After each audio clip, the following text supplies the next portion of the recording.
Have a dream. I'm happy to join with you today in what will go down in history as the greatest demonstration for freedom in the history of our nation. 50 years ago, a great American, in whose symbolic shadow we stand today, signed the Emancipation Proclamation.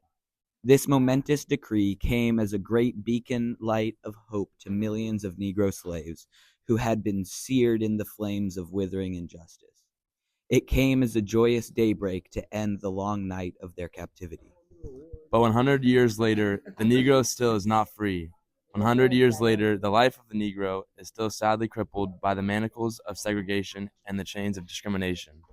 100 years later, the Negro lives on a lonely island of poverty in the midst of a vast ocean of material prosperity. 100 years later, the Negro is still languished in the corners of American society and finds himself an exile in his own land. And so we've come here today to dramatize a shameful condition. In a sense, we've come to our nation's capital to cash a check. When the architects of our republic wrote the magnificent words of the Constitution and the Declaration of Independence, they were singing a promissory note to which every American was to fall heir.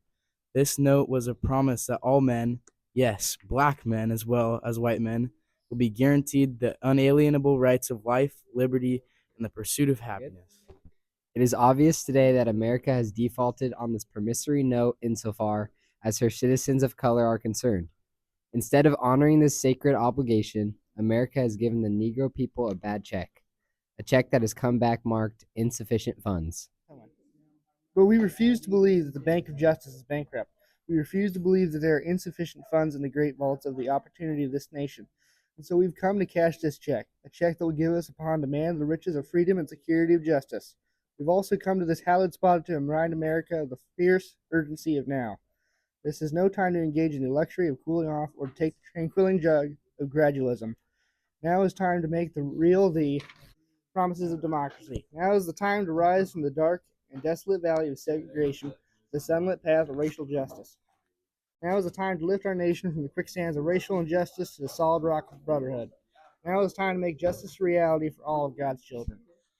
It would be fatal for the nation to overlook the urgency of the moment. The sweltering summer of the Negro's legitimate discontent will not pass until there is an autumn of freedom and equality. 1963 is not an end, but a beginning. Those who hoped that the Negro needed to blow off steam and will now be content will have a rude awakening if the nation returns to business as usual. There will be neither rest nor tranquility in America until the Negro is granted his citizenship of right. The whirlwinds of revolt will continue to shake the foundations of our nation until the bright day of justice emerges. But there is something that I must say to my people who stand on the warm threshold which leads in the palace of justice. In the process of our gaining our rights, we must not be guilty of wrong deeds. Let us not seek to satisfy our thirst for freedom by drinking the cup of bitterness and hatred. We must forever conduct our struggle on a high plane of dignity and discipline. We must not allow our creative protest to degenerate into physical violence. Again and again, we must rise to the majestic heights of meeting physical force with soul force. The marvelous new malignancy which has engulfed the Negro community must not lead us to a distrust of all white people, for many of our white brothers are evident by their presence here today, have come to realize that their destiny is tied up with our destiny, and they have come to realize that their freedom is inextricably bound to our freedom. We cannot walk alone. And as we walk, we must make the pledge that we shall always march ahead. We cannot turn back. There are those who are asking the devotees of civil rights, when will you be satisfied? We can never be satisfied as long as the Negro is the victim of the unspeakable horrors of police brutality. We can never be satisfied as long as our bodies, heavy with the fatigue of travel, cannot gain lodging in the motels of the highways and the hotels of the cities. We cannot be satisfied as long as the Negro's basic mobility is from a smaller ghetto to a larger one.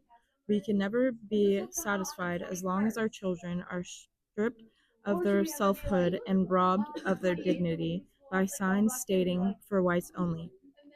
We cannot be satisfied as long as a Negro in Mississippi cannot vote and a Negro in New York believes he has nothing for which to vote. No, no, we are not satisfied and will not be satisfied until justice rolls down like waters and righteousness like a mighty I am not unmindful that some of you have come here out of great trials and tribulations. Some of you have come fresh from narrow jail cells. Some of you have come from areas where your quest for freedom left you battered by storms of persecution and staggered by the winds of police brutality. You have been the veterans of creative suffering. Continue to work with the faith that unearned suffering is redemptive. Go back to Mississippi, go back to Alabama, go back to South Carolina, go back to Georgia, go back to Louisiana, go back to the slums and ghettos of northern cities, knowing that somehow the situation can and will be changed. Let us not wallow in the valley of despair. I say today, my friends, so even though we face the difficulties of today and tomorrow, I still have a dream. It is a dream deeply rooted in the American dream. I have a dream that one day this nation will rise up and live out the true meaning of its creed. We hold these truths to be self-evident that all men are created equal. I have a dream that one day on the red hills of Georgia, the sons of former slaves and the sons of former slave owners will be able to sit down together at the table of brotherhood. I'll edit it.